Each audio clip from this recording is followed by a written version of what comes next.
हाँ तुम्हार पद द्वय, क्यों? क्योंकि वहां पे वृंदावन में तुम्हारे दोनों चरण कमल कराह यदि उदया तबे तुम्हारा पूर्ण कृपा माने। यदि तुम वृंदावन में अपने दोनों चरण कमलों का उदय करोगे, प्रकट करोगे, तभी तुम्हारा पूर्ण कृपा मैं मानूंगी। ऐसे राधा रानी के भाव में चैतन्य महाप्रभु कहते हैं।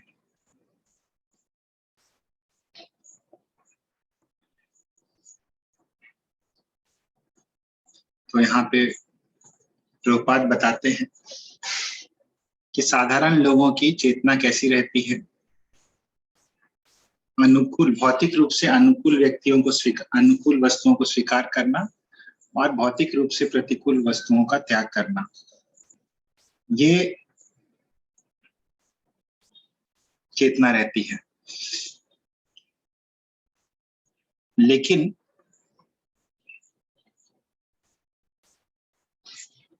जब भगवान के चरण कमलों में मन जो है दृढ़ता से स्थित रहता है, तब मन जो होता है वृंदावन के जैसा बन जाता है। तो जब भौतिक इच्छाओं से मुक्त हो जाता है तो भौतिक रूप से अनुकूल प्रतिकूल वस्तुओं पे ध्यान न देके मन जो होता है भगवान पे ही केंद्रित रहता है।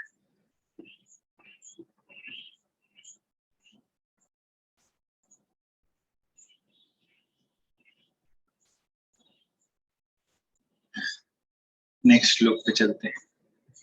प्राणनाथ सुन मोर सत्य निवेदन, ब्रज आमार सदन, ताहा तुम्हार संगम, ना पाइले ना रहे जीवन।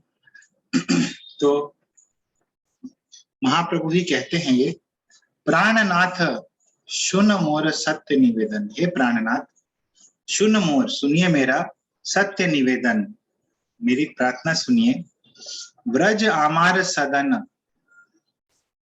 ब्रज जो है मेरा सदन है, मेरा घर है। तहा तुम्हार संगम, ना पाइले ना रहे जीवन। तो तहा, वहां पे यदि तुम्हारा संगम नहीं मिलेगा मुझे, तो मेरा जीवन नहीं रह पाएगा।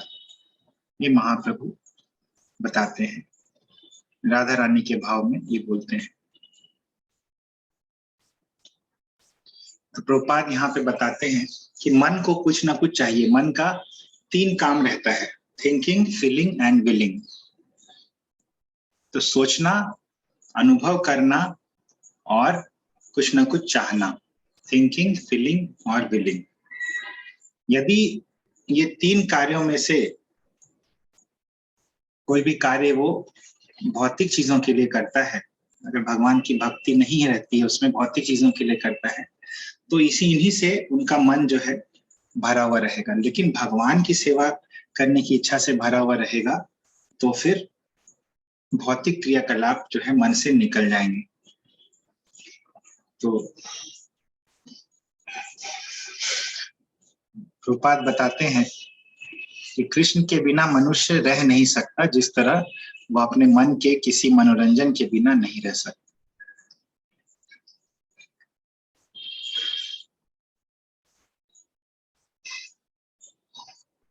तो ये सब जो श्लोक है सब चैतन्य महाप्रभु बोल रहे हैं रथ यात्रा के समय।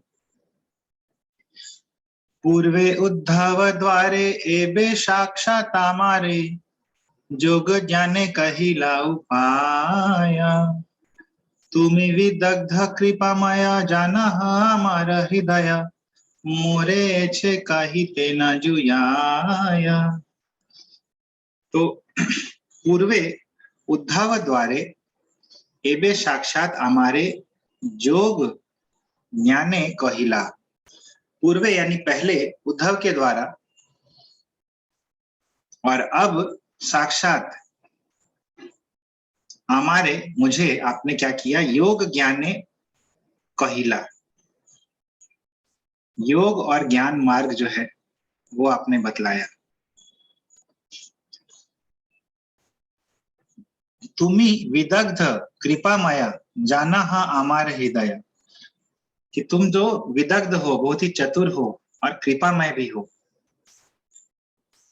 जाना ह आमार हृदय, और मेरे हृदय को जानते हो। मोरे एछे कहिते ना जुयाया, और इसीलिए ये जो आप मुझसे ज्ञान योग और ध्यान योग के बारे में कह रहे हैं, ये सब मेरे लिए योग्य नहीं है, मैं ये सब नहीं कर सकती। ऐसा राधा रानी का भाव चैतन्य महाप्रभु प्रकट करते हैं।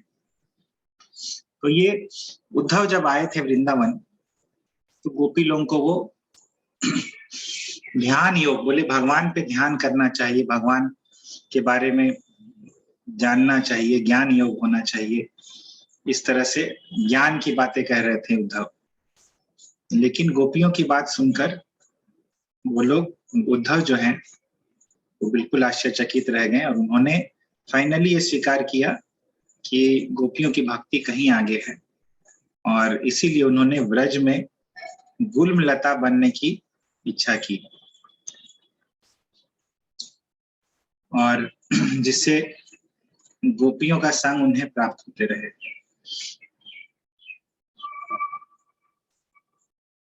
तो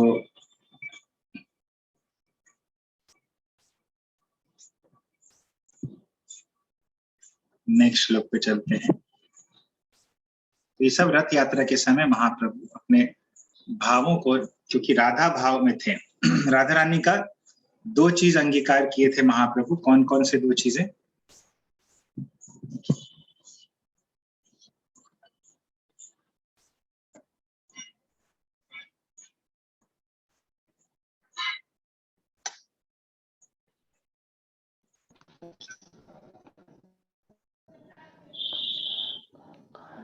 उनका अंग कांति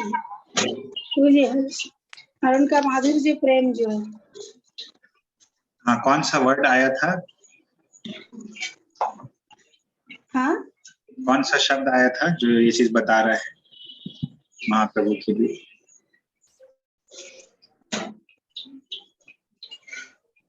हम लोग एक शब्द देखे थे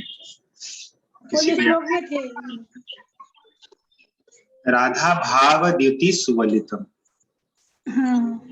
तो राधा भाव द्युति, द्युति यानी आभा, कांति। नोट कर लीजिए सब चीजें। श्लोक संख्या 140।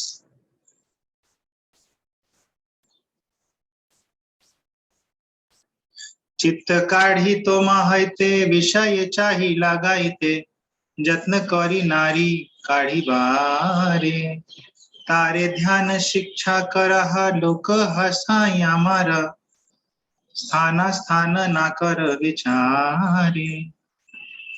तो चित्त काढ़ी तो महते, विषय चाही लगाइते, जत्न करी नारी काढ़ी बारे।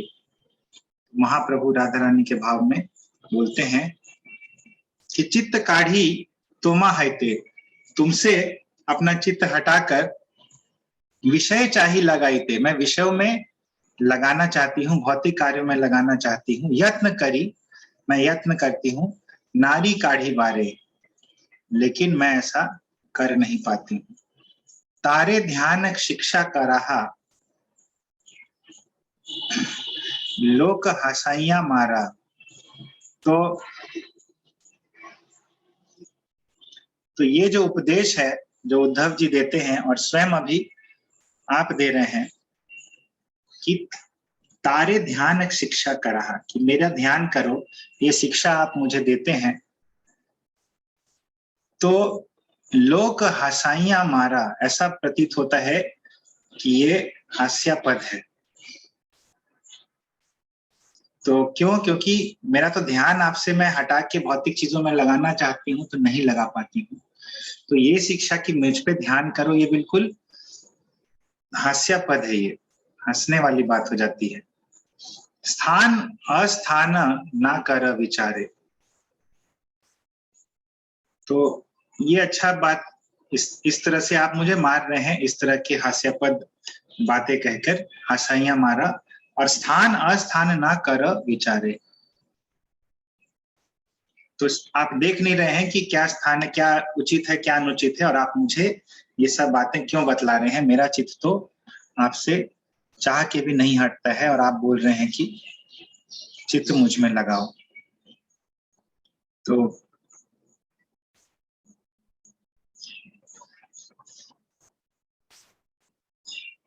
नेक्स्ट, न हे गोपी योगेश्वर पद कमल तुम्हारा, ध्यान करी पाइबे संतोष। तोमार वाक्य परिपाटी तार मध्य कुटी नाटी, सुनी गोपीर आरो बाढ़े रोष। नाहे गोपी योगेश्वर पद कमल तोमार, ध्यान करी पाइबे संतोष। कि नाहे गोपी योगेश्वर, ये गोपियां जो है ये योगेश्वर यानी योगियों में जो श्रेष्ठ हैं उनके जैसी नहीं है। पद कमल तुम्हारा ध्यान करी पाइबे संतोष, इसीलिए आपके चरण कमलों का ध्यान करने से उनको संतोष नहीं मिलेगा यदि वो योगियों की तरह आपके पद कमलों का ध्यान करे। तुम्हारा वाक्य परिपाटी तार मध्य कुटी नाटी, कि आपके वाक्य की जो परिपाटी है, आप जो ये वाक्य बोलते हैं इसके बीच में इसमें कुटी नाटी भरा हुआ है, इसमें छल भरा हुआ है। चुनी गोपीर आरो बाढ़े रोष, और ये कुटी नाटी और इस तरह के वाक्य सुन के गोपियों का रोष जो है, गोपियों का जो क्रोध है और अधिक बढ़ जाता है, आप इस तरह की बातें उनको यदि बोलते हैं तो यहाँ पे प्रबोधानंद सरस्वती का जो चैतन्य चंद्रामृत है उससे ये श्लोक यहाँ पे उद्धृत किए हैं प्रभुपाद तात्पर्य में।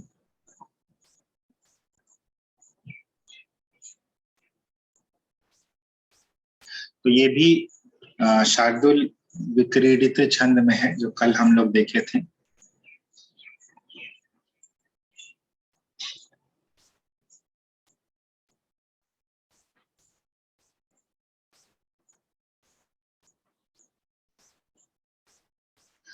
रिपीट कीजिए। कैवल्यम नरकायते त्रिदश पुरा, काश पुष्पायते।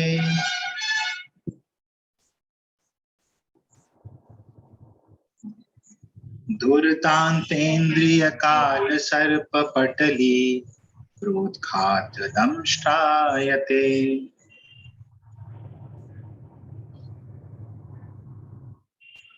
विश्वं पूर्ण सुखायते विधि महेन्द्रादिश्च कीटायते।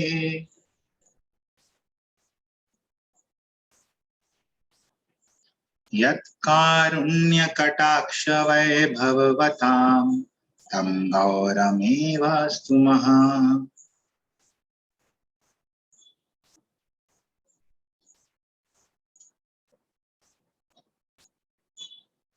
फिर से रिपीट कर रहे हैं, रिपीट करने का प्रयास कीजिए। कैवल्यम नरकायते त्रिदश पुराकाश पुष्पायते। कैवल्यं नरकायते त्रिदश पुराकाश पुष्पायते।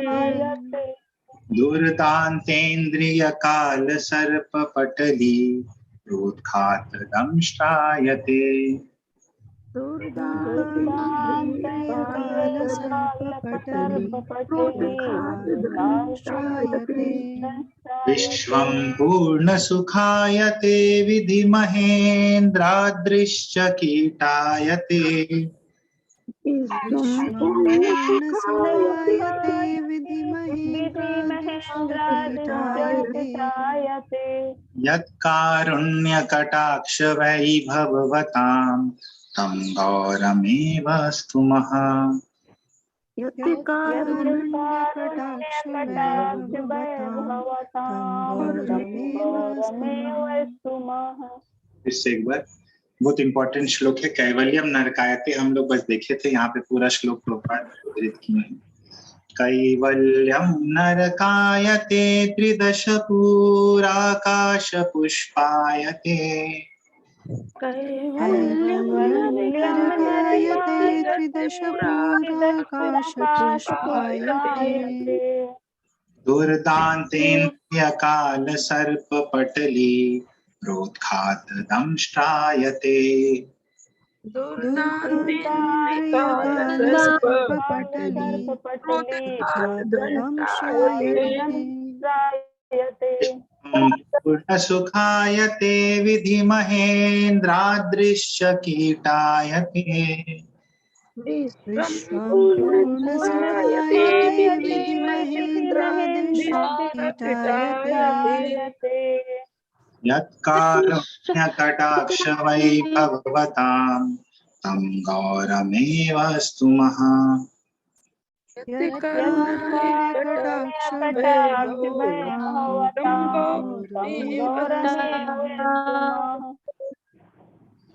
तो यहाँ पे प्रबोधानंद सरस्वती बोलते हैं कैवल्यम नरकायते।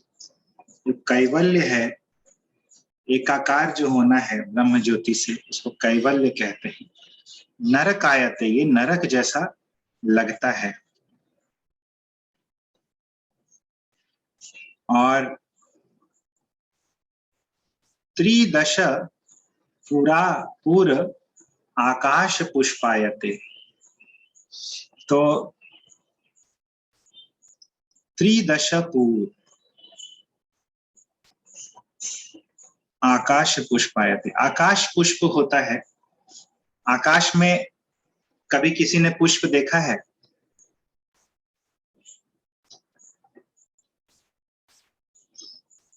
कभी आकाश में आप लोग पुष्प देखे हैं? नहीं। हाँ, तो आकाश पुष्प मतलब जो चीज हो नहीं सकता है, जो चीज हास्यास्पद है। आकाश में पुष्प नहीं देखा है किसी ने, वृक्षों पे पुष्प देखा है। तो आकाश पुष्प या आकाश फूल बोलते हैं जो इम्पॉसिबल चीज है, जो हास्यास्पद चीज है। तो त्रिदशपूर आकाश पुष्पाय। तो और इंद्रियों को संयमित किया जाना, ये हास्यास्पद प्रतीत होता है। दुर्दांत इंद्रिय काल सर्प पटली। नेक्स्ट चलते हैं। दुर्दांत इंद्रिय काल सर्प पटली प्रोत्खात दंष्ट्रायते। तो जो लोग भक्ति में लगे रहते हैं, क्यों उनको ये सब हास्यपद महसूस होता है? क्योंकि भगवान की सेवा करने से उनकी जो इंद्रियों का काल सर्प पटली, इंद्रिय कार्यों का जो विषैला प्रभाव है वो हट जाता है। इंद्रिय कार्य करते भी हैं लेकिन उसमें विष नहीं रहता है। प्रोत्खात दंष्ट्रायते, तो उस सांप का दांत जो है वो टूट जाता है। इंद्रिय तृप्ति का जो विषैला प्रभाव है वो हट जाता है। सांप का दांत तोड़ देने से सांप विषैला रहने पे भी कोई नुकसान नहीं पहुंचता है। उसी तरह से जो भक्ति में लगे रहते हैं उनको इंद्रिय तृप्ति रूपी काल सर्प जो कि दुर्दांत होती है, वैसे काल सर्प का दांत जो है वो तोड़ देती है भक्ति। विश्वम पूर्ण सुखायते विधि महेंद्रादृश्च कीटायते। तो विश्वम पूर्ण सुखायते,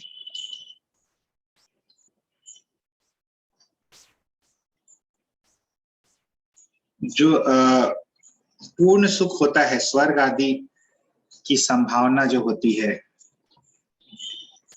इस तरह का सकाम कर्म करने का प्रयास जो होता है, विधि महेंद्राद्रि च कीटायते। तो महेंद्राद्रि यानी महेंद्र पर्वत, आद्रि यानी पर्वत, तो विधि महेंद्र आद्रि च कीटायते। तो इनको ये जो महेंद्र पर्वत के समान, ये जो महान पर्वत के समान जो इस तरह का सुख होता है, भौतिक सुख, इनको ये कीट आए थे, कीड़े के समान लगता है, बहुत ही तुच्छ लगता है। तो यत् कारुण्य कटाक्ष वैभववताम तम गौरवमेव स्तुमः। यत् कारुण्य कटाक्ष वैभववताम तम गौरवमेव स्तुमः। जिनके कारुण्य कटाक्ष से वैभववताम, जिनका कारुण्य कटाक्ष जो कि वैभव प्रदान करता है, तम गौरम एव स्तुमा, वैसे गौर को मैं प्रणाम करता हूं, उनकी स्तुति करता हूं। तो बहुत ही अच्छा मीनिंग है। कृष्ण चैतन्य चंद्रामृत से ये है श्लोक, प्रबोधानंद सरस्वती का रचित। कुछ ही हम लोग बहुत बार देखते हैं, कैवल्य नरकायते, उसी का ये पूरा श्लोक है। नेक्स्ट चलते हैं। देह स्मृति नाही जार, संसार कूप कहाँ तार, ताहा हैते ना चाहे उद्धार। विरह समुद्र जले काम तिमिंग गीले गीले, गोपी गणे नेह तार पार। तो फर्दर महाप्रभु कंटिन्यू कर रहे हैं, ये सब श्लोक महाप्रभु बोल रहे हैं। देह स्मृति नाही जार, जिनका देह स्मृति नहीं है, संसार कूप कहाँ तार, उनके लिए संसार कूप कहाँ है, उनके लिए संसार कूप यानी भौतिक जगत को अंधे कुएं के समान कंपेयर किया गया था, हम लोग पहले भी देखे थे भागवतम में। तो ऐसा व्यक्ति जिसको देहात्म बोध ही नहीं है, देह स्मृति नाही जार, संसार कूप कहाँ तारो, उसका कहाँ से संसार कूप होगा। ताहा हाइते ना चाहे उद्धार, तो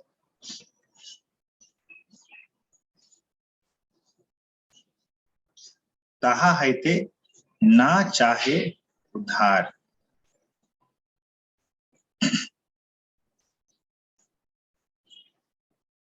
विरह समुद्र जले काम तिमिंग गिले, गीले गोपी गणे नेह तार पार।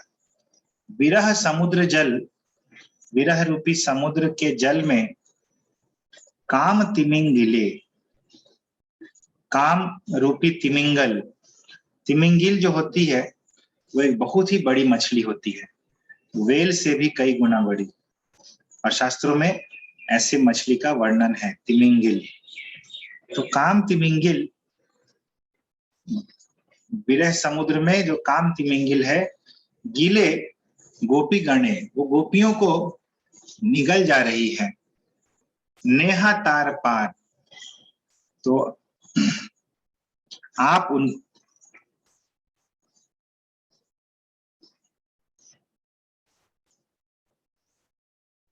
उनको निकाल लीजिए।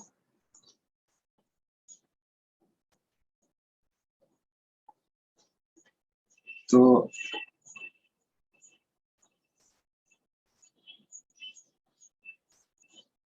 ये चीज महाप्रभु बोलते हैं।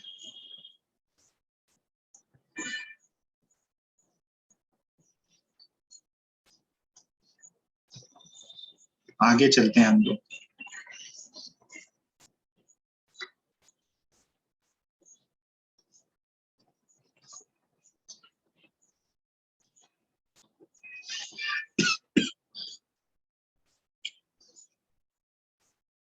वृंदावन गोवर्धन जमुना पुलिन वन, से कुंजे रासादिक लीला। से व्रजेर व्रज जन माता पिता बंधुगण, बड़ चित्र केमने पसरीला। तो फर्दर महाप्रभु यहाँ पे कह रहे हैं, वृंदावन गोवर्धन जमुना पुलिन, वृंदावन गोवर्धन और जमुना पुलिन यानी जमुना तट, वन से कुंजे, और जो वन है जहां पे भगवान लीला करते थे, से कुंजे, और उन वनों की कुंजें, कुंज यानी कि झाड़ियां, रास आदि का लीला सई व्रजेर व्रज जन, माता पिता बंधुगण बड़ चित्र के मन पसारीला। रास आदि लीलाएं और वे व्रज के, वो व्रजेर व्रजजन, व्रज के लोग, माता पिता बंधुगण बड़ा चित्र के मने पासारीला। ये बहुत विचित्र बात है कि आप इनको भूल कैसे गए। किनको किनको? वृंदावन, गोवर्धन, जमुना पुलिना, वन से कुंजे, रास आदि का लीला, से व्रजेर वन व्रज जन, माता पिता बंधुगण। बहुत विचित्र बात है कि आप इनको कैसे भूल गए।